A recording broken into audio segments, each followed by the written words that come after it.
Já jsem taky měl psací stroj, ale oni tam jsou takový polštářky, filcový a to už nežrali moly.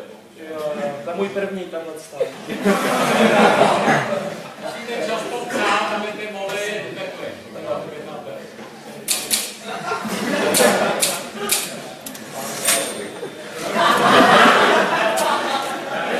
Já vždycky řeknu nějakou větu a udělám pauzu, abyste si to mohli No, já to opakuju už právě, já si nestíhám psát ty poznámky, protože to opakuju pořád.